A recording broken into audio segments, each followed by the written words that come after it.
everybody. It is Sunday and we're still here. The weekend hasn't stopped.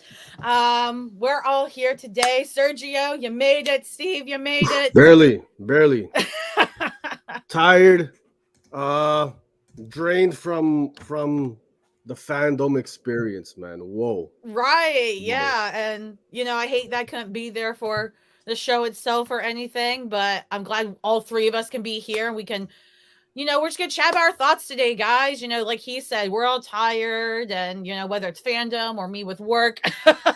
But we're all here to chat because there were some really, really awesome announcements that came yesterday, some really good previews and stuff. And we wanted to chat about together, right? And chat with those of you that are here today joining us, of course. So I figured we could just keep it short and sweet, right? Talk about our fandom. We'll do a quick TO comic book check-in, and then we'll do some comp or drop, right? Because we can't forget that. Is that the plan, short and sweet? Because that'd be sweet. I know. Yeah. We never seem to pour that off. Yeah. Yeah. But we're going to do our best today, guys. So yeah, I figured, I was thinking maybe we can talk about maybe a couple comic things we saw first for DC Fandome, and then we can talk about all the movies and TV shows and stuff, because I know those were the big ones, especially things like The Batman. A lot of great stuff coming out, man. Yeah, I did really feel like of the 4 hours, each hour had like a tentpole film that was kind of centering everything. So they definitely knew what their bread and butter, what everyone was going to the stream for, which would have been the movies. But I like the fact that they announced a lot of comic stuff. They announced a lot of TV animated series. There's going to be a Smallville animated series. They announced, some webtoons like My Adventures with Superman. They really went like all out in terms of the different medias that they're doing. Smallville animated series? I missed that. Yeah, we were talking during that part. Oh, Lee! Wow, that's pretty cool. I'm pretty sure, yeah, because Tom Welling and Michael Rosenbaum, they mentioned that. I could be wrong, but I'm pretty sure I read somewhere that they're planning to do a Smallville animated series. Oh, that's not too bad. I think it's supposed to be like after. I think it's like after the fact, probably. Oh, okay, yeah. I thought that was just like a kind of a reunion thing that was going on, like 20 years, but they actually announced something. Okay, pretty cool. Yeah, that's what I thought too, but that's wild. Yeah. And you got people here talking about your super pets that you love so much, clearly, Steve. I tweeted this before. Fuck them super pets. So, just fuck them. That's wild, man. I don't know what there is not to love about furry, lovable creatures, and them being pets is fine. I have no problem with them being pets. Okay. I have a problem with giving the pets power. Crypto's the worst. Fuck Crypto. Crypto. Okay, I could go on a whole diatribe of this. We could have a whole discussion on this, but the idea of pets, animals with powers, and it not being a health and safety for all of the citizens of Earth, and not something that the Justice League should be going against, it's fucking bonkers in my mind. Hold on, did you just bring up health and safety in relation to super pets, bro? Yeah, absolutely. Wow. Bro, we endanger animals all the time. I think it's only fair they get to endanger us every once in a while. I disagree. Humans are terrible. Like Bruce Wayne letting his underage sons dress up as sidekicks. That's one thing. That's already pretty fucked up. What? Letting a dog that can break your eardrums with a bark, freeze your nuts off, and laser your eyes because it gets mad at the postman. That's fucking insane that they don't just put down Crypto right then and there. That's the line. Fucking up children's childhoods and stuff and putting them at risk to dying at torture. That's okay. That's okay. Giving a dog superpowers is not okay. Emmett, let him know, bro. Let him hear it in the live chats, bro. Please, I mean, to be fair, I missed it, so. But let's talk about the comic stuff real quick, right? So I know one part I caught was the next DC event coming up is with the Amazons, and that caught my attention because I know Nubia's getting her own book coming out. But yeah, like there's a whole Amazonian event. Trial of the Amazons. Anybody know more about that? Because I'm hype about that shit. Yeah, it seems like from what they're announcing things, it feels like maybe the Amazons are actually being treated a lot like what Marvel's doing with the Asgardians. Like they're giving them a whole culture. They're breaking things out for them. They're actually having multiple books for the Amazons. I mean, this is a part of Wonder Woman and a part of the DC that really should have been given its due a long time ago. They could do so much more in terms of myths and gods and all that stuff with the Amazon side of DC. We've seen enough with like the Superman and the Batman stuff, but this is a great place for DC to talk about all these, fantasy myths, the old gods, and all that stuff. Absolutely. I mean, I think that's crazy. That's a good point. It's taken 80 years to really kind of expand, for DC to try to expand on this Amazonian, you can have probably a line of books, right? A couple different, I mean, treat them like the Asgards. This could be like the Bat Fam in terms of it's its own kind of universe within the DC universe, right? For sure. I like they really should be. And Nubia's got a book coming out this week, right? Yeah, she does. So, I mean, that's dope. I'm looking forward to that. And where's this image from? Because that is sweet. This was the promo image that they revealed when they announced Trial of the Amazons. Jim Bartel. Man, that is nice looking, y'all. That's great. So yeah, and then what else on the comic side? They announced a big one. I saw a lot of discourse last night. Was the Superman's new slogan? Yeah, I love Truth, it. Justice, and a better tomorrow. Yes, which works so much better. I love it. I'm all for it. It's about time. Should have done it a long time. It's really great because Superman's is now that, and even before that, Supergirl's has of recent been Hope, Help, and Compassion for All, and both of those align together. Both different, but they go, similar level of morality and putting people first. And I like that. Like, I think all the supers, and they're, the super fam wavelengths. Yeah, man. Yeah. I'm down. I love all these mantras for them. I like the fact that, the old motto, truth, justice, and the American way, has not been said at all in like how many decades of the books. Nobody cares because the American way, it's a bit broken. Like, what is this American way, right? It doesn't make any sense, especially when you have an alien saying it who's from a different planet, right? That was born out of World War II era. So I mean, it's antiquated. It had its place. Relevant. It had its place, exactly. Well, and those aren't the times anymore. So well, and Superman isn't America's hero; he is Earth's hero. Yeah. So he should have something that represents everybody he is the hero of, right? So yeah, I think it's a lot more, as people hate me saying, it's more inclusive, and that's a good thing. And good for, I know Tom Taylor himself pushed that heavily with his new Superman book, and I'm sure other DC people clearly have decided that's official. It's not just in Tom Taylor's run, that's his thing no matter what now. And I think it's really cool. It just makes sense. That's the thing. Cardem, what's up? Thank you for coming through, man. But Serge, you said that was the big comic news. I think there's one other bigger thing. Oh yeah, what's that, bro? You remember they were talking all these books? They're talking the static books. They're talking. Oh the Milestone return. There you go. Yeah. The fact that Milestone, season 2 books will be coming out, and they will be interacting with each other a little bit more. Well, and then and I know this is kind of branching out a little bit, but so I think, correct me if I'm wrong, I think I heard that Hardware season 1 is getting developed into a TV series. Is animated show or movie? They're doing something with that, yeah. Which is really cool. So if y'all got first prints of those things, hold on to those because value might. Yeah, and then Lauren, you're reading the new Hardware stuff that's coming I read Hardware and Static.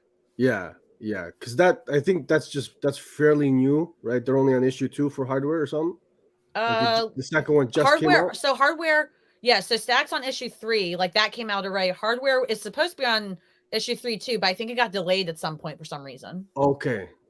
Yeah. So they've they brought those creators on, and so that's good news. A lot of animated stuff is in the works, like a lot, man. There was some other. So you had Super Pets already, the Milestone. There's going to be a Super Boys. I forget what it's called. There's going to be Super Boys. They're DC like animated film now in that, right? Well, we don't know, right? Because they kind of Ah. rebooted the DC film line of things with Mhm. so who knows what they end up doing, if they're actually going to be kids or if they're actually going to be teenagers. But either way, Is this the Canadian Caped Crusader in the chats, Carlos? it seems like it. Oh, okay. I didn't know you got a new secret identity. That's lit. Switching. He's keeping us on our toes. We'll never know. Oh, that's right. Tara, Super Sons. That Yeah, was yeah. big. Oh my gosh. That was what I was talking about. Yeah. I'm looking forward to that, man. Wow. I love the Super Sons. I'm a sucker for those guys, man. So great books. Looking forward to that animated stuff. What else was on the comic side, guys? Comic side. I don't remember anything else really. To be fair, I think it was mainly those. Yeah. Yeah, I think those are so, the yeah. big announcements. Okay. Yeah. I mean, good stuff. Yeah, it was really tame on the comic side, which kind of disappointed me. But they did that whole the Jim Lee with the the puzzle of the Crisis on Infinite Earths image, but then they never touched on what that means. Yeah, we still don't know what that was about. Yeah, was that a tease to like some event coming up? It seems like it is. Yeah. I mean, you don't make a tease like that with Jim Lee and have it be anything but for a comic. Well, I mean, I remember they were joking back and forth, like, him and the lady that was talking, like, hey, like, what's this for? And he's like, well, we can't tell you yet, but they'll make theories. So I guess now we're just stuck making theories on what the hell it's about. Yeah. So yeah, some good comic stuff popping up because last year it seemed like they had very little in terms of the comic stuff. So they added some more stuff. I mean, last year was different because they had like the different sections, right? Yeah. If I'm not mistaken, they had the different section, and it was like, oh, if you only want like this part of the DC stuff, watch this stream. Oh yeah, and this year right? they said not everything. Yeah. Everything is one. Here's 4 hours to blow your mind, and then leave. Yeah. I like the format. Yeah. Just condensed it. You're not trying to spread it over like 2-day weekend. Nice, packed, get everything you need in one place. Easy peasy, man. Easy to digest, I think, right? I think it definitely led to less announcements though. In general, like, because like if you have an actual convention, right, and you have all these different things going on at the same time, which is stressful. I agree. I do like this format in terms of everything in one place and all that. But yeah, like you have to pick announcements, and you can't be like, oh, we're gonna do 20 announcements over 20 different panels that interchange times and stuff. We can only now do 5 to 10 announcements, and we have to pick the best ones to do. Yeah. So we just don't. I feel like we just don't get as much content and watch. But the payoff to that is that we get all the ideally get the all the really amazing content and all the best announcements. So it's a trade-off, But I mean, something like that. I was thinking like something like that. It kind of speaks more towards the films and the movies, like the very like media side of things, because it's so easy to show like a 2 or 3 minute trailer and being like, look at what we're doing. Isn't that fucking amazing? And it's a casual stream for casual audience. Casual audience is going to want to know about the Batman movie and the Aquaman movie and all those movies because it's very easy to get in and get out. I think it's a lot harder to make that stream and have it be about these comic series, like these niche parts, right? Even the animated side of things, that's way more accessible to casual audiences than it is to these comics. Yeah. So I'm not surprised that there wasn't as much in terms of comic news because a 4-hour stream like this, the bread and butter was always going to be the films, the TV shows, and the animated stuff. And the video games, right? I mean, we saw what video games? We saw the Suicide Squad, Kills the Justice League. And then some like RPG phone game. Like, I don't care if it's on the phone. That's just me. And then they had RPG. That's cool. And then they're like mobile. And I was Family. like, damn. What was that they called? Had Gotham Knights. Gotham Knights. That looks cool. Yes, Gotham Knights. But again, like if you're gonna show game stuff, again, we're talking about the fact that it was only trailers and it was just cinematic. Exactly, me too. It's like if you're gonna show a game stuff, show it for the medium. Show the actual game footage. How's the game played? I have no fucking idea. All I saw were 2 cinematic trailers. What do you guys think about the character designs and the graphics for Gotham Knights based on what we saw? I dig it. I like it. It feels very much in the same way as like the the Arkham design, which I think works. I love it. I love the aesthetics, man. Like the neons and he's got that. It's not like a noir Gotham look, more I guess modern. With your neon lights and all that stuff and that slick city kind of look. It looks dope. I'm looking forward to that. But yeah, I would have wished that, it's a video game. Show us some gameplay footage rather than just the cutscenes, right? So, yeah, but I mean, a cutscene again it's a 2 to 3 minute thing that you're in and out. You can show it and be like, look at how hyped the DC Fandome stream is because we're showing this quick thing that everyone can kind of watch. Yeah. Oh, and Carlos is saying here that it looks like there was maybe announcements planned for the Smallville animated stuff and a Titans, I guess, live action spinoff, but they didn't go through with it for whatever reason. So yeah, we'll see if I think they just things at a later date. Yeah, they ran out of time and stuff. They wanted to prioritize the couple. I think it kind of seemed like they wanted to pick the best or biggest announcements for every area, right? So they picked the best comics, and they picked the most important or the best video games. And then you come to TV shows, right? And then what they did announce, they were like, these have to be a best. So they highlighted Peacemaker a shit ton. What do you guys think about that with Peacemaker and the behind the scenes and all that? I'm all for it. I'm gonna watch it again. Like, I think they did a nice job of showing like the behind the scenes and why people should be watching this. I think if you've already watched the Suicide Squad movie and you enjoyed it, you're very much going to get more of the same with the Peacemaker show. But you're going to get 6 episodes or so. Yeah. I mean, I'm going to check it out for sure. It's streaming in January, right? As I mentioned yesterday, I'm just we'll see if he can carry a whole show by himself for a whole season. But I'm looking forward to it. Yeah, check it out. Yeah, I'm still not a huge fan of Peacemaker. Like, he's an asshole. I love him. Not a lovable one. Like the character himself. Yeah, man. Like, hey, he'll do whatever it takes for peace. He'll do whatever it takes for peace. Nah. Well, and see, that's the thing. I like that he's a morally great character, and somebody, I forget who, but somebody pointed that out on Twitter to me, and I was like, that's a good point. And I like characters like that. But man, I was just so upset then Suicide Squad that I was like, man, like they actually killed him off. And then it's like, haha, but guess what? He's getting his series. I'm like, why of all the characters is he getting it? Like, where's Idris Elba's character getting a show? I want that man getting a show. Bloodsport. Like, give me both. But like, Bloodsport is boring. I love him. Where's Ratcatcher series? Where's Weasel? Weasel cut anyway. He killed it though. Elba in Suicide Squad, he's great, man. Yeah. Anything he does. Man's a legend. Yeah. Did we are we gonna touch on the big movie stuff that came out yesterday? Oh, for sure. Yeah. I just want to make sure we covered the TV series. Those of you watching, if there's any TV shows that were announced or talked about that we haven't touched on yet, let me know. I know Doom Patrol got renewed for another season, so did Titan. Season 4. No surprise. That's great. Harley Quinn is still in the works, season 3. They showed off the whole joke. They showed off some of the Naomi stuff. Naomi, that's right, Naomi. Right. So did we? Naomi's going to CW, correct? Naomi's a CW show, yeah. And the other one is to HBO Max. Which other one? I don't remember her name. No. It's the one directed by Ava. I can't remember her last name, but I know what you're talking about. DuVernay? DMX or something? Yeah. Correct me if I'm wrong. Something like that. Yeah. DMX is the rapper. DMZ, yeah. Yeah, but DMZ. Okay. No. Yeah. No, we didn't talk about Legends. There wasn't much to talk about. They were like, look, 100 episodes. Yeah. 100 seconds. And then they said, that's it. And I was like, great. Yeah, it looks like it's DMZ, eh, guys? Yeah. Yeah.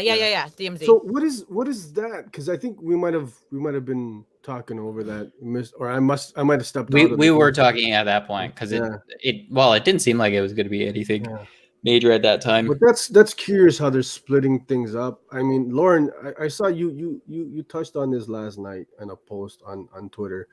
Why not have everything? Let's just put it on HBO Max, man. One spot moving forward. Thank you. What's already existing. Okay, I get it. You probably got contracts and this and that, but like anything new, just one destination, guys. Right. And then the only complaint I've really seen people have with that, which makes sense, is, well, it's not available in their country or region. Yeah. Well, make HBO Max Mm. available in all these countries and regions. Like Warner Yeah. Brothers, one, they need to get all their DC shit onto HBO Max. Two, they need to rebrand it to Warner Brothers, whatever media, you know. 'cause it's HBO is a Warner Brothers, bigger not HBO is a bigger name. See, that's Is crazy. it at this It point? is. In terms of a brand, it's a Is bigger it? name. It is. Yeah. But- HBO stands for Well, premium. But here's the thing. HBO Max as a brand is still struggling to get and keep subscribers. So they do, in my opinion at least, I think they still need to rebrand and they need to build that brand up, right? But yeah, that's I don't think they're going to change the name. All the DC stuff on HBO Max, not everything Yeah. Warner Brothers maybe, but everything DC should be there, because then that will keep people on HBO Max. If I'm a DC fan, I have to keep HBO Max. Otherwise, I don't get shit. It's Yeah. smart for them to do. They just need to make it available in every single region and stop being whatever they're doing about that. Yeah. But yeah, That's yeah, crazy. I that's why I posted it. I'm with you on that. And like more than a year later, you know, most countries don't have it. That's insane. That's right. insane. No wonder Like, they don't what have subscribers. is- I mean, the digital rights management and all that stuff, it's we could say, oh, why don't they just have it like that? But working in the industry, the whole digital rights, it's a kerfuffle. There is so much in terms of that you just can't really sure make it happen, Well, right? this is my point that Emmett's saying here. Like, one of the many reasons why it should not be HBO Max, because there are a lot of people that still attribute HBO Max to adult content, which is true. That's fair. So, you know, like Warner Max, it could be that. It could be something else, like whatever. But yeah, anyways, totally on board with that. And I don't know, man. That's kind of what makes me feel gross about Naomi being on CW and all these new shows, including Superman and Lois, because I want them to kill the CW verse of DC and put it on HBO. But they're not killing it anytime soon. And I'm like, but why? You have a better budget. You don't have to always film in Canada, which is a lot of stress to a lot of the actors. Hey, Like, we what need the TV fuck? and the film industry. What up are here you that going watch on it about? now. You're Watch trying it to ruin now. our economy. God damn it, Yeah, Lauren. yeah, just yeah. what I said. Who I was Take it talking easy to. there. Take What it easy the there. fuck? Why don't we just get rid of all of Canada's money and just give it to the states? Truth, You know, I justice, didn't mean and it like American that, way but, like, over here. No, but like, I mean, for Supergirl, for example, we lost Callista, who played Cat Grant in the first season, because she refuses and cannot come to Canada to film. We lost a huge character on that show. Canada's amazing. Canada is amazing. They're just game. But we need to be able to. Anyways, sorry. Yeah. Didn't mean to ruffle any Canadian feathers. Pinch and Hell no. Canadian boys here. No. They can't. Because imagine how much better every show would be on HBO Max. Legends on HBO Max, all the rated M content for that chaotic show, hand it over. I mean, I Superman like and Lois, better graphics. Take it over there. I like a balance. I like the fact that certain shows like Superman and Lois and stuff like that, they're getting that HBO Max budget, and they're also available. Because again, CW for you guys in the States, it's what, national network? Like, it's available across the board. Imagine being able to still watch these shows and enjoy them without having to fucking budget for another subscription service that nobody needs. I think there is a balance. I agree. All the DC shows should be on HBO Max in the States, but I like the fact that there's like this balance. If you don't want to, or you can't afford to do that, CW is there for that. Also, CW fucking helped build these DC shows. Let's be honest. These DC shows, they have the eyeballs because the CW was there to give them the spotlight, and they started with, you know, Smallville, right? Like, the fact that these network televisions, the network stations, they're always going to be home to some of these shows because they're how, you know, eyeballs were on there. We're talking like way back when too, right? As much as the streaming networks are where it's at, I do appreciate being a good Canadian boy and still watching the CW shows on CW. The new Aquaman cartoon. I agree. That was hilarious. It's the animation style. It's the I was gonna say style that too. that's been overdone. It seems like so many new animated shows have that style. It's not my cup of tea at all, but it looks like it'll be fun. So one thing I wanted to talk about. If we forgot stuff with TV shows, we can come back to it. But I guess kind of going to movies with the Ant-Man movies, that Catwoman movie. one, the actress that's voicing her is perfect. I like that actress, but I would have never picked her to voice Selena. I liked her voice acting for it, but that anime style animation is killing me a little bit. Oh, the Catwoman stuff. See, this is what. Yeah, there's so much animated stuff, man. DC, they crushed their animated market, eh? Wow. Yeah. Who's the actress on that that Who voices Catwoman? Yeah. Elizabeth Giles or something. She was actually originally on Victorious. That's where I know her from, the Nickelodeon show. But she's fantastic. Yeah. Thank you. Look at that. She's got Uber. What is going on here? Straight to the show. My mom brought me food. We're not doing a live show. Nice. Are we allowed to have food right now? Can we do the same? What Steve, the heck? Can we Uber some food straight to the? I should have waited with my Pop-Tarts. Like I had my Pop-Tarts earlier. I should have just waited and just began like crunching them. Steve. Okay. We can ASMR with the whole happen live. Yeah, exactly. Okay. Well, enjoy your breakfast, man. But I mean, seriously, yeah, Catwoman looked pretty. The animation style again, like you said with Aquaman, the style of that throws me off. But I'm like, oh, but this actually looks good. I'm gonna have to suffer through it. You're talking like you're gonna have to suffer through the Catwoman thing, right? Through the animation style, yeah, because it's hit or miss, right? Like everyone was leading into like Batman Ninja, and I'm not gonna. Anyone who enjoys Batman Ninja, all for you. But I hated Batman Ninja. That thing was fucking trash, in my opinion. I couldn't stand watching that movie. It was like I like the fact that it had a different style, but it was very different. You gotta be drunk and or high to get through that movie sanely. I was neither of those, and maybe next time I have to do that. Okay. We'll do a live watch of it, and Steve will be wasted. Oh my god. Wow. All right, so I think we talked a lot about the TV shows. There's so many of them, whether it's CW, HBO Max, or a webtoon like My Adventures with Superman.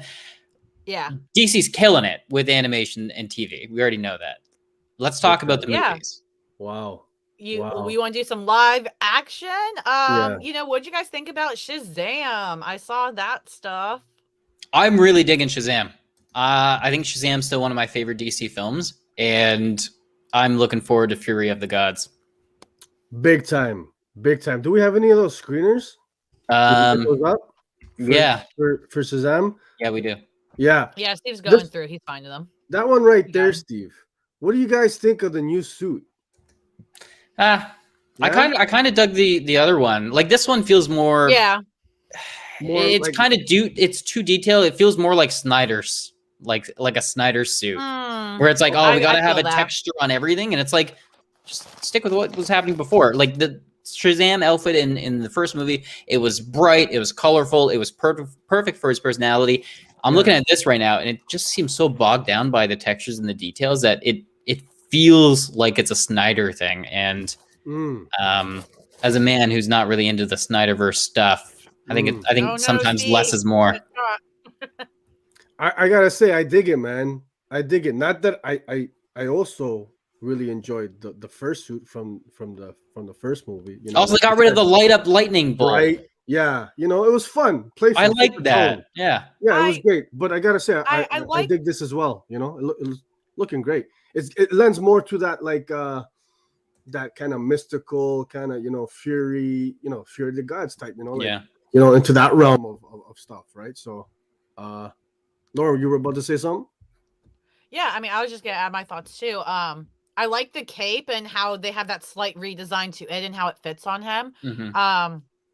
I kind of agree. Like the texture is not bad. Like I'm not gonna sit here and say it's terrible, but yeah, it feels a little weird to me. Maybe it'll do better like seeing in the film, right? Yeah. I mean, that's the thing too. We can talk about this all day, but it might be like the best thing ever seeing it in action. Yeah. But I mean, yeah, that's the biggest thing I agree with is the lightning bolt, man. Like that shit should be lighting up. That's cool. That's like Iron Man having this not light up. Like, why would you do that? Hopefully that's a post and they just add in like some light or something, right? Like it does feel so different to go from that first one where it is colorful and vibrant and like it looks like he has a light bright on him, but I'm digging that because it's supposed to be fun and cheery. And then hopefully they keep at least that element for this. I think the biggest concern that we need to have when it comes to Shazam is I mean, what's the over under and how long he's gonna last with against Black Adam? Because I'm saying like 10 seconds tops. I mean, looking at Zachary Levi over here, Shazam's gonna eat him alive. I'm very. You mean Black Adam's gonna eat him alive? Black Adam's gonna eat him alive. You did a quick turn there. The Rock came to man, poor I would say Shazam, both those guys. picks, Steve. Let's talk Black Adam because Yeah. you know how he keeps saying like we're gonna change the hierarchy of the DC universe, and he's being all like macho and he's doing his thing. Honestly, I think this is gonna change the DC universe, and I don't think because it's gonna be the most original. It could be, but I don't think it's gonna be because of that. I think it'll be because this is what's going to set the tone for the rest of DC universe in terms of live action movies, and I think this is going to be kind of like what this could be kind of like what Iron Man was for the MCU. It's going to be that jump start that DC needs to get back on track in the live action films. I hear that with every DC movie that comes out, to be honest. Yeah. I mean, I've never thought that with a DC film to Black Adam, to be fair. Other people might have. I personally haven't. I mean, just in general, with every DC movie that comes out, this is going to be the one that I mean, guys, it is what it is at this point. I mean, it's not the same as the MCU, right? I think, different elements in play, but with Black Adam, I echo your sentiments. I think it's gonna be dope, man. It looks great. Those that teaser that they dropped us with, that opening scene. Yeah, we got this. We got this here. Oh. I don't know. That's so lit. It's really cool, but I'm all about the story. So hopefully the story hits. I love that. See, that's what I want out of a Black Adam movie. Give me that savageness that I didn't come to fuck around, right? More DC world building from more of the JSA. Hey, listen, Emmett. I mean, remember we got Hawkman. Who's confirmed. The other characters, I just think it was a matter of they didn't have enough time. I'm kind of ticked we didn't get to see how Hawkman looks yet, because I love the actor Aldous Hodge. I know him from the show Leverage personally, and not like I know him, but that's why I know him from myself. And I love him as an actor. So when he was cast for Hawkman, I'm hype as shit, and I want to see how he looks. And I didn't get that yet, and I'm like, God dang it, hand it over. Yeah, but what about Black Adam's look? That looks dope, bro. I love that. I love it. I want to see more. Around one. Yeah. It looks like it's gonna be the complete opposite of Shazam, right? Yeah, as it should be. Yeah, right? Shazam was bright, colorful, gradient on the film, and this looks like a little darker in tone. So, I'm here. I'm hyped, man. I think you're right in that, like, it should be striking that balance between, like, Shazam's supposed to be this fun, cheery, vibrant kind of movie, and then Black Adam's supposed to be the antithesis to that. And then you're going to finally see them meet, and then whatever they do with that. But it is going to be interesting when they do meet, having those styles clash. How is that film going to work, right? How they come together? Because you don't want to happen. They announced it. Eventually, you're going to get it. But you don't want the one side, you don't want the Black Adam side in terms of tone to clash and, like, overshadow the light and the cheery that Shazam is. So listen, Steve, to that point, maybe that's why with the second Shazam film, you're saying it's kind of looking more like Snyder-esque tone to it. Maybe they're trying to move it more towards something that's like Black Adam. Yeah.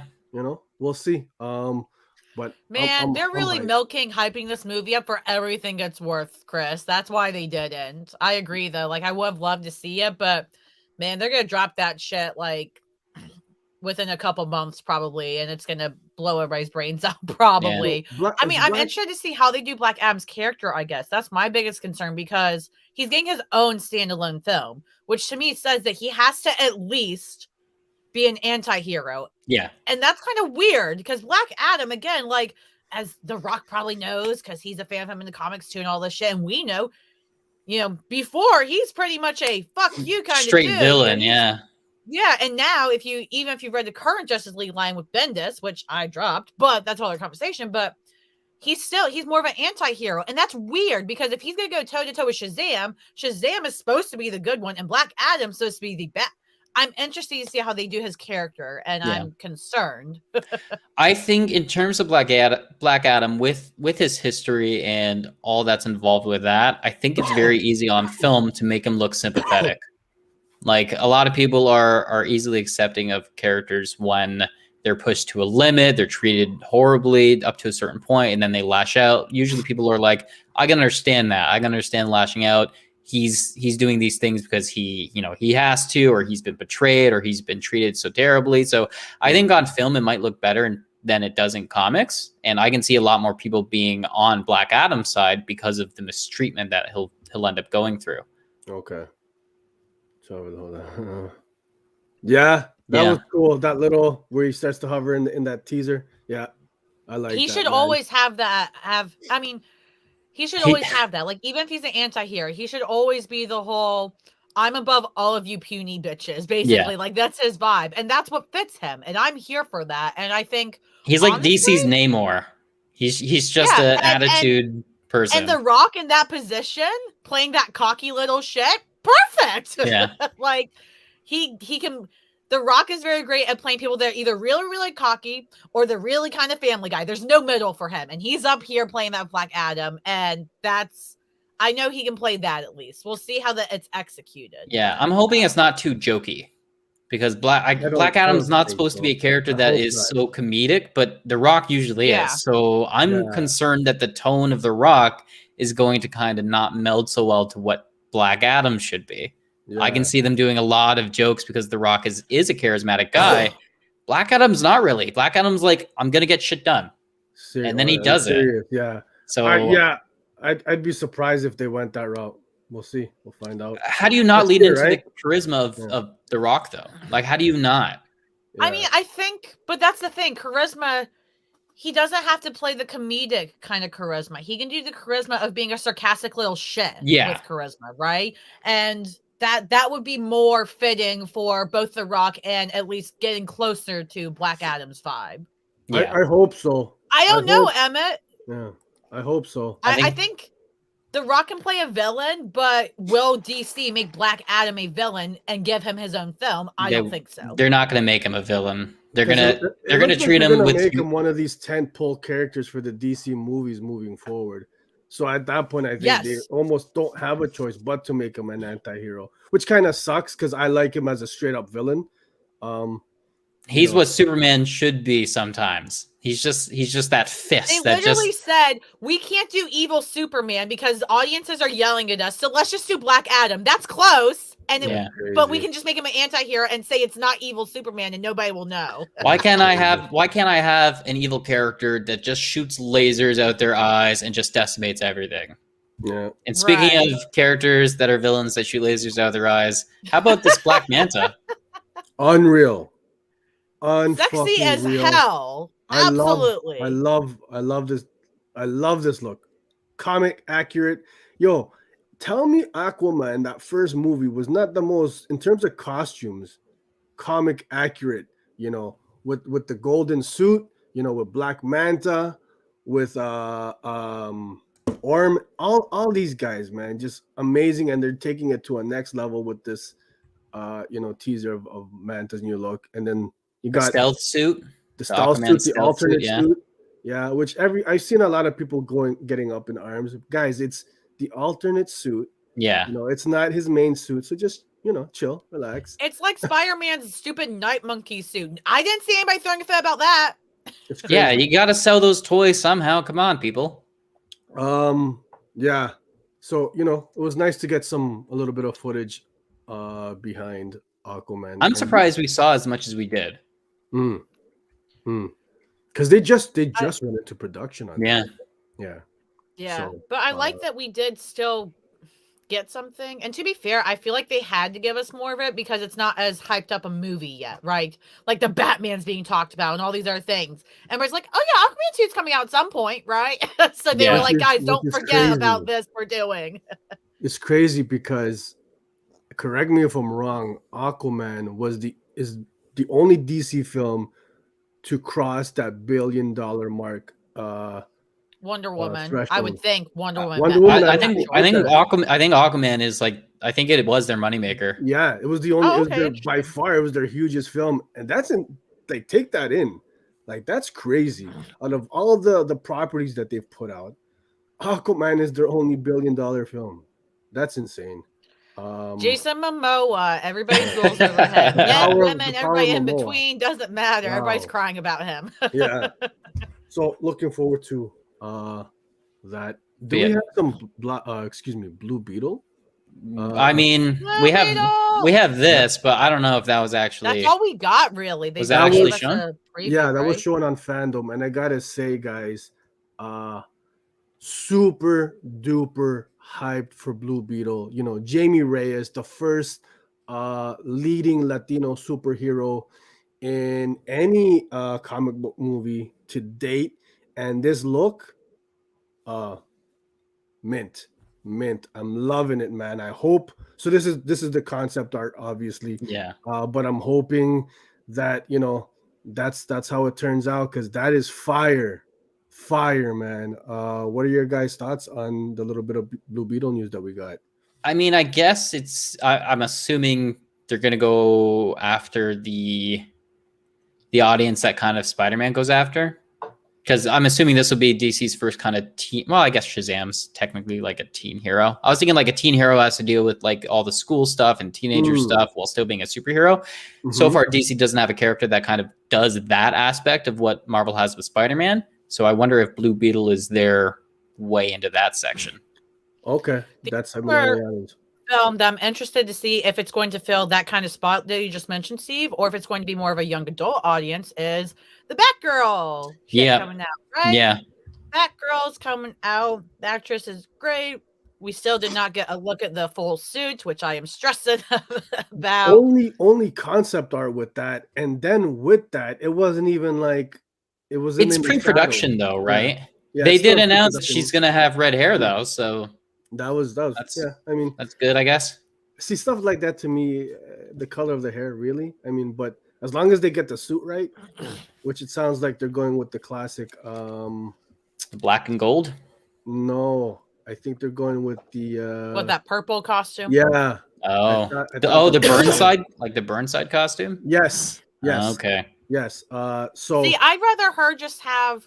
Which I'm. Not that I hate the purple one. The purple one looks good, but I'd rather her have the black and yellow, because for me as a woman, every time like there's a woman superhero or something, they always seem to have to color code them, like with gender. So it's like, oh, it's a woman, she wears pink or purple and maybe yellow, but that, you know, that's what girls wear. Yeah. Where it's like a girl can wear a fucking black superhero costume just like anybody else. Like, it's, you don't need to point out she's a girl because you put her in a purple costume. Like, so I mean, I don't hate it. I'm not here to be like DC's terrible for doing it. They're not. Like, it's fine, but yeah, I prefer the like OG like black and yellow. Costume personally. And but to be fair, I'd also prefer her to be Oracle. Yeah, same. But at least we have that on Titans, but like Titans has been messy, I guess, towards the end of the season. I don't know, man. I just want Oracle done well. I think the plus side of it being the Burnside suit is it kind of goes against the high-tech black and gold suit, right? Where the black and gold suit, it makes sense because she's under kind of Bruce and the Batman stuff, right? So she's getting all the gadgets and stuff from him. The Burnside suit, if they go with that suit, it's a way to build her up as her own hero, not using any of the I saw that about Super Pets. We'll get back to that. Not kind of going off of, I'm sorry. Not kind of going, stick with the Burnside suit in this Batgirl movie. They could build her up as her own hero, who maybe then later interacts with Batman. But she doesn't really need Batman to stand on her own with the Burnside suit, because it's very much I made it out of all of these scraps type of suit, right? Yeah. I'd like to, fingers crossed, Batfleck makes an appearance in that. I'm hoping that too. Yeah? Oh, yeah. I love Ben Affleck as Batman. I hope he kind of stayed. Yeah, he's actually my favorite thing that Snyder did. Look at I was just about to say, look at Steve saying something positive about it. The one positive thing that Snyder did was make Ben Affleck Batman, and then thank God they cut him out, because I did not want to watch Ben Affleck's Batman impregnate his Lois Lane. I didn't want to watch that. That's crazy. That's crazy. Snyder's ideas were fucked, let's be honest. So let's talk about, I mean, since we're in it now, right? Like, let's talk about the Batman shit. We might as well. Yeah. I enjoy Batfleck as well. He's probably my current favorite live action Batman because he's both a good Batman and a Bruce, whereas other ones to me are either only good as Bruce or only good as the Bat. They're not both to me. But this trailer for the Batman, y'all, let me tell you, Robert Pattinson, I'm guaranteeing it to myself, is about to become my favorite live action Batman, and Zoe Kravitz is going to be Catwoman for the rest of time. I'm telling y'all. That's Holy wild. shit. Okay. So good. Yeah. After that new Batman trailer, I'm hyped, I'm looking forward to it.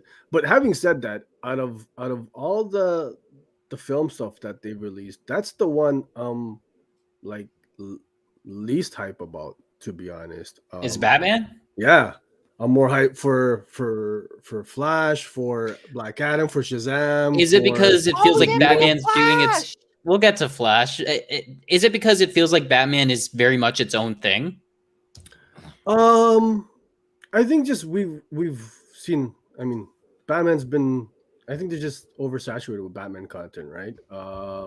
I mean, I'm still looking forward to it. It looks great, the footage I've seen, and Lauren, you're talking on Catwoman. Oh my God. Jumping. She looks like she's gonna be a big part of this film, not just like, a side character. And that footage, I mean, that's Catwoman. Beautiful. You know what? I love it. She is the moment Zoe Kravitz will be getting her own Catwoman movie. I'm fucking calling it. And if I will riot DC offices. I haven't even seen really any true footage of her as Catwoman, and I'm completely sold. I mean, I was sold on her casting when it happened, but like, holy shit, I love that right there. Selena. You see, she doesn't have the purple suit, but she's got that, just the lighting, right? Gives it that so good, dude. You're absolutely right. The aesthetics and like, I don't know, man. Like, I'm not even the biggest Batcat shipper because I still really enjoy like Bruce and Talia from like the 90s and 80s and shit, like the 80s in particular.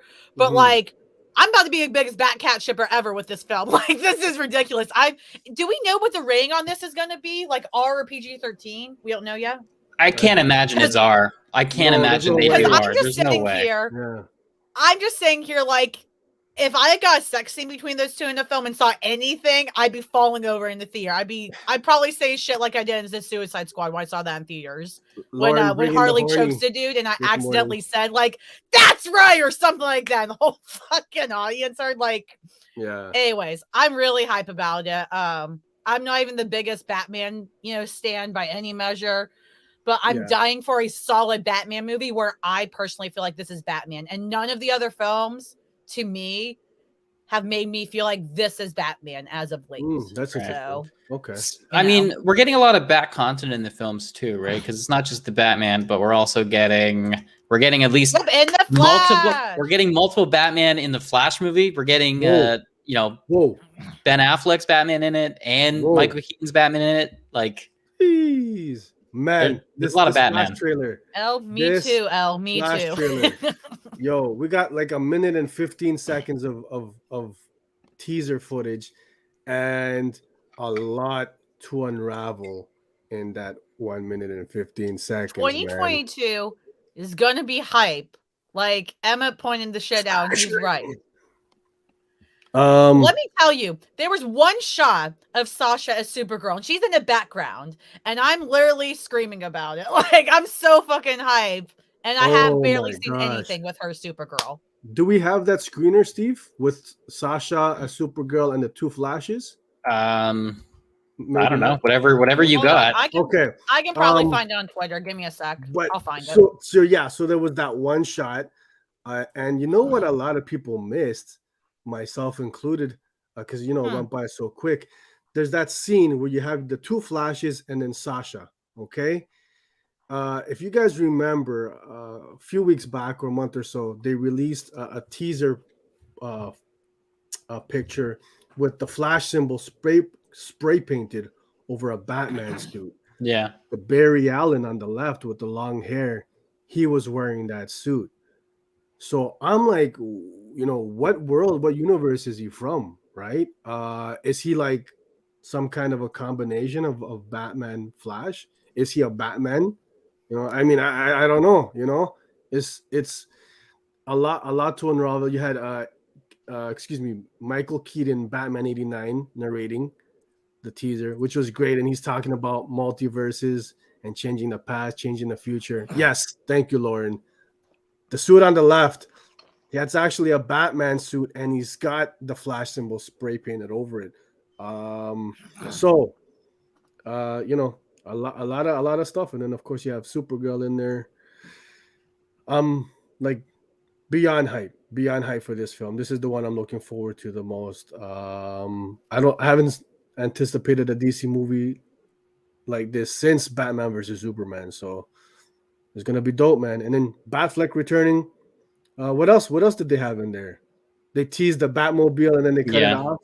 Assholes. I mean, it was a teaser. I think it did its job, right? Oh, and that new Flash suit. How sleek is that? Yeah. Holy jumping. Streamlined, right? Looks amazing. I mean, what are your thoughts, Lauren? You digging it? I mean, I'm excited. To be fair, I'm really only excited about this movie because of Supergirl. And it's not because I don't care about the Flash or these are Batman. It's more kind of how I feel about the new Spider-Man movie that's supposed to be coming out, right? There's so much that's happening in it and so much hype around it. I'm worried it's going to be a huge flop. Like, it's not going to be executed well. Like, everybody's like, Michael Keaton's in this, and Batfleck, and all these are Flashes, and all this other stuff. And I'm like, that's so much for one fucking film. And it's only called The Flash. Yeah. And that bothers me. And so I'm hyped about Supergirl. But other than that, I'm pretty cautious about this film because I'm worried it's going to be a fucking train wreck, I guess. Yeah. I think with all the things they're doing are going to be, if it's executed well, it could be really cool. And I want it to be good. But kind of like, I don't know, kind of like it sounded like how you felt about the Batman film. You're like, it's not a Batman movie. Mm-hmm. This is like another Spider-Man film. And I don't even know how that one's turned out yet. Like, oh God, they're trying to do all this crazy shit because the fans want it. And oh my God. So I'm cautiously cautious. Okay. That's fair. Do we have anything? I'm hoping it's good. I think that's it for fandom. Big bases. Yeah. If you want to hear our other thoughts, I mean, you could go and rewatch the 4-hour thing that we did. It's a lot, though. I mean, I was going to say, were you pooped after that, or was that just me? I was mentally drained. I was, yeah. I'm still cooked. I was going to say, last call, guys. We'll give you another minute, or a couple little bit to tell us, is there anything that you want us to cover on DC Fandom real quick? Last check and drop in the live chat. Otherwise, I think we covered the main stuff, right? And our main thoughts, the stuff we're most hype about. I guess we can do that while we make sure, they tell us if they want to talk about anything. Sergio, so the thing you're most hype about after fandom is the Flash still. Is that what you're saying? Oh, yeah. 100%. Hell yeah. And Blue Beetle. Steve. Blue Beetle. Oh, Blue Beetle. Yeah, don't forget that. Steve, what are you, like, out everything? What has got you the absolute most hype? I don't know. Like, I feel like just kind of mid on all of it. I mean, the Batman looks good. It'll be interesting to see where it goes. Like, I'm very hesitant with the DC stuff. Like, I feel confident that Shazam 2 is going to do a really good job just because the first one was so fun. So I'm kind of looking forward to that. And I'm also looking forward to the Aquaman 2 because I was surprised that we were even shown anything from that. Yeah. As for like the Flash, like it looked cool. Same with the Batman, but I'm very hesitant on those because it's like what Lauren said. The Flash has had a history of multiple failed directors going in, going off. It's had multiple rewrites. When a movie goes through that much in its time, how do you not be hesitant with it? They've changed the title of it.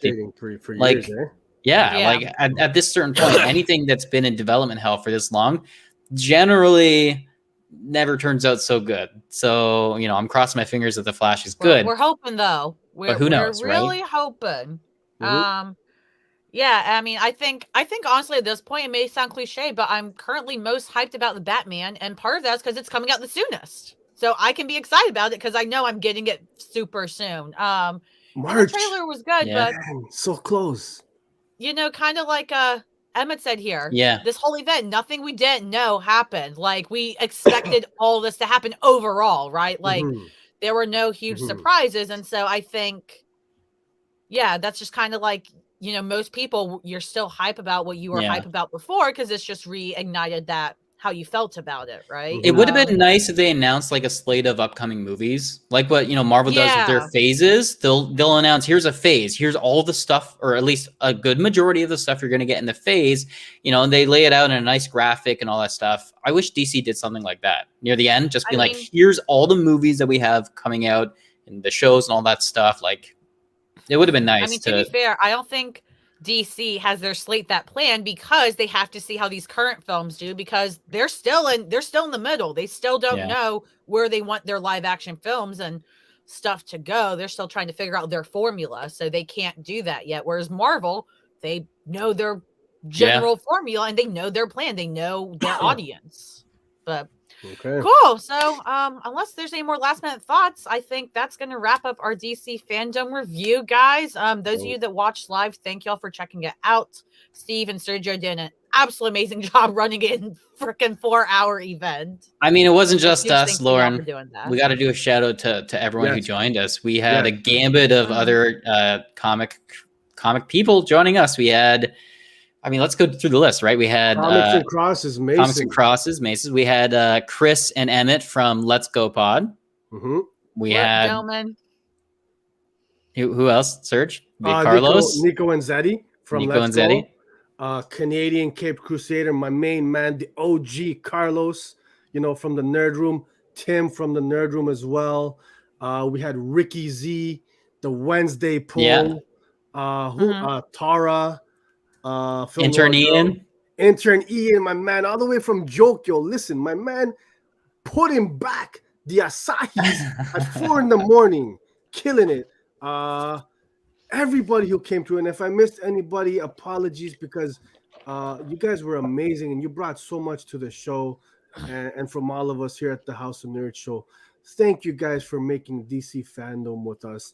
An amazing experience, man. We had a blast, and everybody who tuned in, listen to us, go on for 4 hours, and but it was great, man. And Steve, thank you for taking care of all the technical stuff in the background, man, with the streams and stuff. They tried to cut us off. They tried to get us. But we came back, baby. We came back. They can't hold us down. They can't hold us down. We had a great time, man. It was a blast, man. I love y'all guys, and we're gonna some collabos coming up. I'm sure we're gonna cook up. Oh, it's gonna be great. We do have a lot more stuff planned. So, that was great. But yeah, so let's go ahead and keep it moving, right? We're gonna do quick TO Combo Club check-in, Steve. I know you guys still got something you're talking about on Tuesday at 8:00, right? Absolutely, Lauren. We are going to be discussing Doctor Strange Damnation. Mephisto. We've never really read anything with Mephisto in it, so we're going to be reading, the devil in the Marvel universe. Mephisto is going to be taking over the city of Sin, Las Vegas, and Doctor Strange is going to put together a team with him and the Midnight Suns. And who knows what? I don't know what's going to happen, but come this Tuesday, 8 p.m. Eastern Time, we're going to be discussing Doctor Strange Damnation. So go on to Twitter at TO Comic Book Club. There you will find the Discord link. Come join the conversation, and we look forward to having you with us this Tuesday, 8 p.m. Eastern Time, to talk Doctor Strange Damnation. Dope. Lit. That Nick Spencer? We'll take it. It's Nick Spencer, Donny Cates, and a few others. It's pretty cool. Sweet. Well, make sure you check that out, guys. I know this past week I was on because we talked about a Scooby-Doo Apocalypse book that was really fun. So you never know what book you're gonna get, right? So let's do it. Let's do our copper drop. We're gonna actually wrap this up. It's only never knowing what book you're gonna get. Man, Clear was a book. Copper drop. What are we talking about, guys? So I lost. But there's no losers on this House of Nerd show, Lauren. We all win. Not always. True. So Carlos was on the show, and he picked for Copper Drop the Clear #1 from Scott Snyder. It's a Comixology exclusive, and I think, correct me if I'm wrong, I think we have some thoughts from Carlos. We do, Lauren. Let me pull this up here. Let's take What is up, Denzins of the House of Nerd? It's your boy Carlos here from the Nerd Room podcast, and just following up on my appearance on the House of Nerd last week, where I was asked to pick a book in the Copper Drop segment, and I chose Clear by Scott Snyder and Francis Manapul. And I gotta say, I called it as being tropey when Sergio detailed it to me, and this was one of the more trite books I've read in a long time. Detective story, kind of that grizzled, down on his luck detective that we've seen a million times on TV and read a dozen books with, and the dystopian future where folks are using things called veils in order to cover the world around them and see it from a digital perspective. There is some neat meta commentary based on the world that we're currently living in, and there's certainly an allegory for social media and how people carry out their lives in today's day and date. But we've seen this done other places. I do have to say that Francis Manapul's art in this book is phenomenal and probably worth the price of entry. And the price of entry for me was free because it was available on Amazon's Goodreads. So, you know what? Low barrier for entry, and I gotta give it like a low-key cop. Give it a read, try it for yourself. It might be more your cup of tea. But if I had to pay the $5 or $6 to read this on a monthly basis, probably wouldn't be something I'd be following up on. But there it is. I'll give it a low-key cop if you can read it for free in that digital space. And hope you guys are having a great show, and join you again on that House of Nerds soon. And check us out on the Nerd Room podcast. I don't know where this man got this for free, but I had to pay that. That was like over $5 Canadian. So if you Comixology, if you're subscribed to Comixology monthly, you got for free, and then through Amazon, I guess his way, you got for free as well. Thank you, Carlos, for sharing your thoughts, and I know you're in the chat today, so thank you. It's really great having you help us out and come hang with us too, just like everybody else. So he said, it's basically a chill book. It's a cop, but it's not something he's ecstatic about. It sounded like. Sergio, what were your thoughts on it? My thoughts. You did pitch it, yeah. This was my pick, and I'm gonna just come out and say this was probably the nicest looking book I've read this year. The art was fucking-tastic. Better looking than Layla Starr? Yeah, I think so. More just the color palette, the style. Manapul crushed this, man. Just so I love his that style. Page alone. He's one of my personal favorites, and he just knocked this one out the park. Steve, do you feel like giving a quick synopsis while I get my thoughts together on this book? What are we? I can, but if people were listening to Carlos, he pretty much summed it up. It's a detective story living in a future setting where most everything is now kind of digital in a way, and the real world, you could buy these things called veils that kind of give your eyes a bit of an upgrade, and you can see the world however you want to see it. So if you want it to look like reality, exactly, it's more like augmented reality in a way, because it's taking everything that's there and it's just filtering it through a different lens. So it's like the desk or whatever that you're looking at right now that I'm looking at, I could put on like a cartoony filter and everything will look cartoony, or a Western filter, and cars will turn into like horse and wagons and stuff like that. So everything that's there is still there. It's just the perspective of it has changed. And so you're dealing with this world where people can look at it the way they want it to look like, and that involves specific people too. Like if you don't like your wife, you could change the veil to be a more attractive spouse for you. You can make your wife look hotter, or let's say you're having conversations with somebody and you don't want to think they're angry with you because that makes you feel like shit. You can make it so that you think they look happy. Like how kind of fucked up is that? Like, and that's what got me about this book. There were a lot of overall it's a detective story and stuff, right? But I love the undertones. I agree with Sergio. I absolutely love the art, and Chris in the chat. Love the art. Beautiful. Freaking gorgeous. Beautiful. Very easy to read in that way. And I like the psychological undertones of it. Anything that has solid psychological undertones that's well written makes me happy. And this is one of those, I think, that even within a detective story that can have some tropes, they actually did a pretty good job. Yeah, to echo Yeah. Carlos' sentiments, it's very tropey.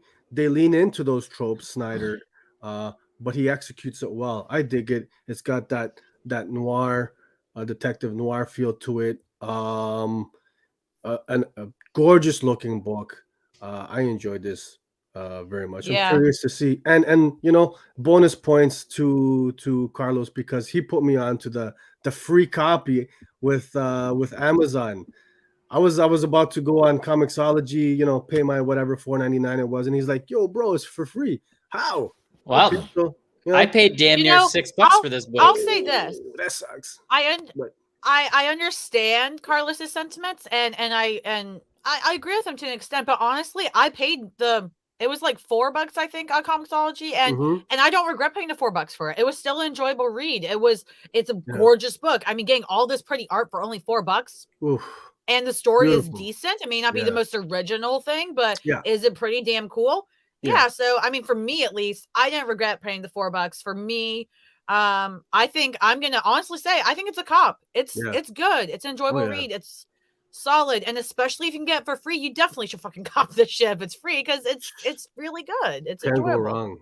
Can't go wrong. Lawrence, you're a cop. What do y'all think? I'm definitely a cop. It's not even up for debate. After paying, this book as a Canadian, this is a high price tag for this book. I'm just going to be honest with that. The story isn't all there.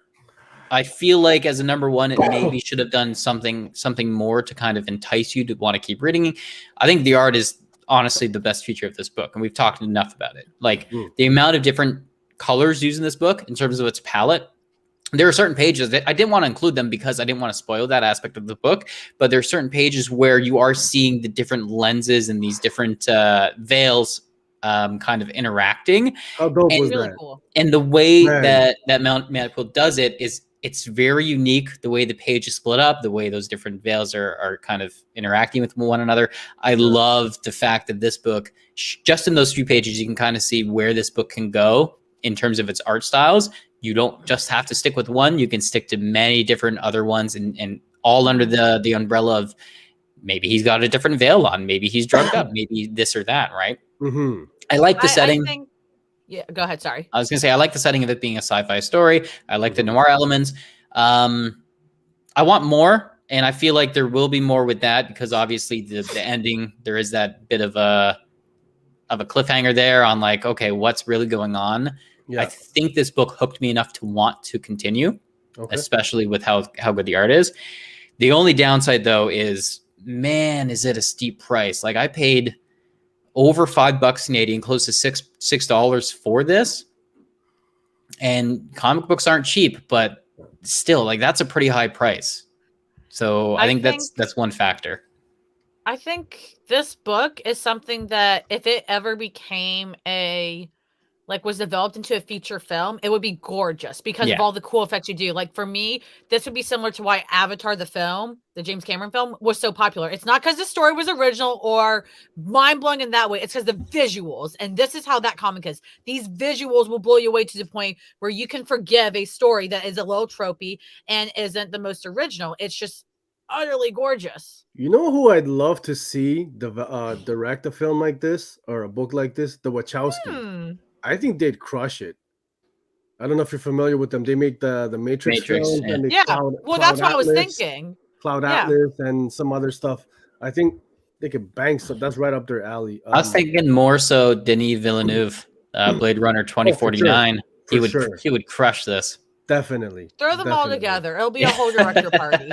So it Steve, sounds like, Steve, you're saying cop. I am a cop. Obviously, like I'm a cop. I really enjoyed what I was given with this. I love the art of it. The story, it hooked me enough at the end for me to want to continue. The only caveat is that it is a pretty steep price tag. So be wary of that. But everything else in terms of the book itself it's fucking great. Mm-hmm. Cool. Yeah, man. I think it's a cop. I was surprised by how much I liked it. Maybe it's because I had lower expectations or whatever, but I enjoyed it. It's a solid read, and yeah, especially if you get it for free, check it out. If anything, if you're a person that's really drawn to art and stories and stuff, you can't go wrong with this pick. So pick up Clear #1, and whenever the hell #2 comes out, it's only on Comixology. And yeah, Well, I House of gotta Nerd official say, cop. I'm relieved, Lauren, that you like the book because you got a little upset last week over the pick. So, you know, Uh-huh. that's good. You know, good Man, read, right? Entertaining, it right? was That's it. good. Yeah. Yeah, man, Right. it was solid. Hey, doesn't matter if I don't like it or not at first. If I read it and it's like, damn, it's good, I gotta Yeah. say it. Yeah. Yeah. That's cool, man. But let's do it. So we got to do this week's, right? What the hell are we reading? I know that there's a lot of good #1s coming out next week, so I'm very anxious to see what the heck y'all pitched to me. Oh, that's right. Yeah. I've got your Oh. image already, Serge. You got it up? Yeah. Okay. What the heck y'all pitched to me? Let me. Oh, what am I doing? What are you? I can hear. I was gonna say, what were you watching, bro? I hit some. Are you watching yourself? No, I hit the wrong tab. I opened up YouTube up on my thing. All right. Okay. Steve, it looks like you're ready. So you want to go first, Steve? I see how this works. The one who's ready has to do no, it. I got it. I don't care going first, man. That shit don't matter to me. Here, I got mine up. All right. Nita Ha's Nightmare Blog #1. That is my my pick for this week, guys. Rodney Is there a Barnes. cover for it? Yep. You got to see. Oh, okay, cool. Yeah. So Nita Ha's Nightmare Blog #1. It is a spin-off of Rodney Barnes and Jason Sean Alexander's, critically acclaimed Philadelphia. We've also got Louis NCT and Patrick Reynolds on interior art. So the premise, from the universe of Eisner-nominated Philadelphia comes a terrifying new tie-in horror series by acclaimed writer Barnes and Jason Sean, JSA. Jimmy Sangster might have left Maryland for the vampire-infested city of Philadelphia, but there is still untold evil lurking the streets of Baltimore. The demon Corson has surfaced from the underworld to possess a once wronged man, and his vengeance will come at the cost of humanity's despair. But Jimmy's former lover, Nita Haas, a woman with demons of her own, has begun a quest to root the evil out of her city. Guided by the ghost of her dead brother, she must come to terms with her own past, lest she join her brother in a state worse than death. So, off of the Philadelphia stuff, Lauren. Sounds like this isn't really a #1. Sounds like you have to be able to read the Philadelphia stuff to get into this book. I don't know, maybe. But what Barnes is doing in Philadelphia is that, in Lauren, you're aware because you're reading it.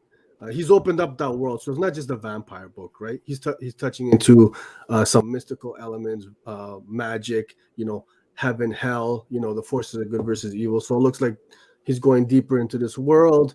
Barnes is crushing that shit. Same creative team, Jason Sean. So I'm looking forward to this. This is the book that I'm looking forward to picking up this week the most. If you like Philadelphia, which I believe you do, I think this is one that you're gonna enjoy, man. We got some different characters, even though it is a tie and it looks like it's gonna stand alone on its own. Yeah, there you go. Thanks, buddy. Standalone. I don't know. Standalone. It says it's standalone, but also says it's part of a universe. Do I have to read the other stuff to understand it? This is like the conversation that happened last week. Except Sergio was on the side of against your Vampire the Masquerade book. Yeah. Again, everything you said against her last week, against her Vampire the Masquerade book, it should be said against you right now for this Philadelphia knockoff. But the difference being, Carlos hasn't read any of the vampire stuff, which is why I made my comment. I was thinking about Carlos. I know Lauren has read the Philadelphia, so it doesn't work there, my friend. I want to think about my audience, though. Yeah, to be fair, but I do love my Philadelphia. To be fair, the last arc has been kind of for me, but the covers for this are just. It's so hard to say no to Jason Sean Alexander's art, and I'm hoping that Rodney Barnes does take a story where I feel more drawn into again, because I know he can. He's so fucking good, But I'm hype about this. Yeah. Steve, what the heck you have? Well, I'm also I also chose a book for you specifically, Lauren, but also because I want to read this, and it's a book that I think our readers will also enjoy. My choice is Catwoman Lonely City #1. Okay. Now, is this a magazine? It is it's a DC Black Label book. So already we know it's its own continuity, which we know in terms of the Black Label books, they can go anywhere with this book. Anything can happen. And so much so that this book, Lauren, you're already going to love this. This book kills off Batman, kills off Joker, kills off Nightwing, kills off Commissioner Gordon. Selena Kyle goes to prison for 10 years. She comes out of prison. Now she has to take over the city.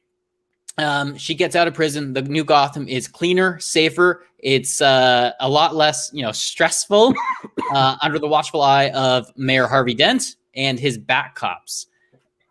It's in this new city where Selena Kyle ends up becoming a changed woman. Her mind on the one last big score, the secrets hidden inside the Bat Cave. So we're talking Black Label books. Anything goes. Already a bunch of people are killed off. Lauren, this ain't no Batman story. Fuck Batman. This is a Catwoman book. Catwoman Lonely City. You keep talking about how there's too many Batman books. We need to focus more on these female Gotham characters. We've got Catwoman Lonely City #1. I'd be remiss if we didn't give attention to this book. The writer is Cliff Chang. Artist is Jock. So we already know the art's going to be amazing. I mean, so you both picked the 2 books for next week that I'm torn which one I should get, to be fair, on my own pull list. So this is actually really hard because I do, especially to be fair, I'm totally cheesy in the fact that after that Batman trailer, I kind of want more good Catwoman shit There you now. go. But it's Rodney Barnes and JSA and Philadelphia shit. How do I say no to that?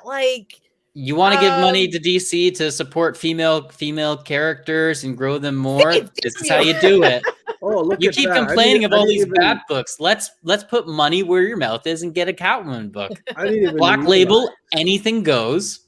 And Black Label books are all good. We both pick books with females as the leading characters, which is interesting.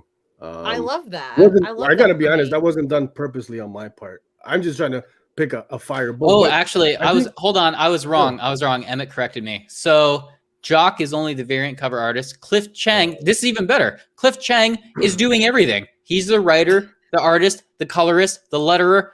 It's a one-man shop with this guy. Those books. Oh dear.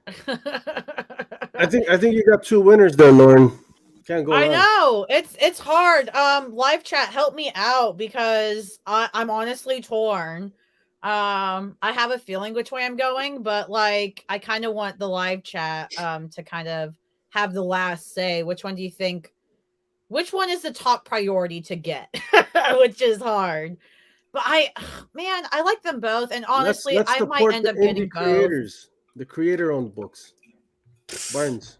Flip a coin. Joey, we already know Barnes is good. Or Steve, do you wanna Rochambeau? I'm not going to Rochambeau. Lauren's going to pick Catwoman Lonely City because it's the best option. Batman's dead in it. Joker's dead in it. Commissioner Gordon and Nightwing are all dead. Selena Kyle goes to jail for 10 years. She comes out. Gotham City's cleaned up by Mayor Harvey Dent. Catwoman has to figure out what the fuck to do with her life. Black Label book, mind you. And she's going to find out about the Batcave. Good point, Al. Thank you. Al has a point. There's always a Catwoman book. Nita Haas is brand new, something special. True, but Rom V's leaving the book. So will this Catwoman be as good as what Rom's been doing? I don't know, but this one, I don't. You know what? Anything goes with Black Label. I think, Steve, you came really hard with this pitch this week. I'm kind of terrified, but you came really hard. So I got to go with Lonely City. But everybody should pick up Nita. But I'm sorry. I feel bad because it's Philadelphia, but I gotta go with Lonely City. Don't feel bad. You're gonna pick up a good Black Label book and love it. Hopefully. I'm curious to see. Hell, you don't know it's Black Label. It could be a flashback scene before he died. It could be deceased dong. You never know. Anything goes. Ghost. Steve, what the? I don't know. We don't know how he dies. He could be naked when he dies. Anything goes. It's a Black Label book. Lauren, it's a Black Label book. We're not gonna worry about that. Anything can happen. I hope there are no super pets in this lonely city. She's totally gonna have a cat be like a super cat. I think both those picks. I mean, I'm curious to see an Arkham book without any Batman, or the whole Bat family's dead.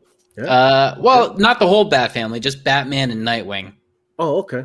Still same ways. It sounds Yeah. interesting premise. I'm probably gonna check that one out. So Catwoman, Lonely City #1. Yep. That's what we're doing, guys. That was hard, but yeah, we're gonna do that. We're gonna pick up Catwoman, Lonely City #1. Steve, if it's terrible, I'm coming for your throat. I'm kidding. That's how it goes. If it's terrible, we all agree it's terrible, and we move on like it never happened. That is true. That is correct, sir.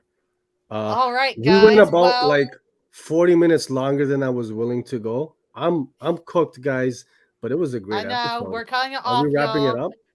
The House of Nerd, the lights are getting turned off. We're locking the door. Well, before we do that, where can we find each other on the internet? Serge, where can the good people find you on the interwebs? Insert name INC on Twitter. Insert name comics on Instagram. Check out my Facebook page, guys. It should be in the description. You know, I'm your comic book plug, man. Always happy to help you guys get those books you're after. Yeah, they can find me. Yeah, on Twitter at Stovepost, TO Comic Book Club at TO Comic Book Club. Find the Discord link on Twitter. Lauren, thank you for graciously being our host for this kind of lazy episode. Where can the good people find you on the internet? Right. Somehow we still went an hour and 20 minutes. Crazy, man. Sergio, thank you for hanging in there. Steve, thanks for hanging in there even after you guys did the show yesterday. And those of you that also were a part of it, thank you so much for tuning in. And even those of you that didn't, were able to tune in yesterday. I appreciate you guys coming in clutch and hanging with us. You can find me on Twitter and Instagram at friendlymvhd. Bye. Make sure you follow the House of Nerd Show at House of Nerd Show on Twitter and Instagram too. Make sure you like, subscribe, share, all that important stuff. Hit the bell. We got to say it. It's super important. Please do it. It helps a lot. Yeah. We love you guys. Yeah. Hey, are we out? See you next Sunday. Let's get out of here. I'm cooked.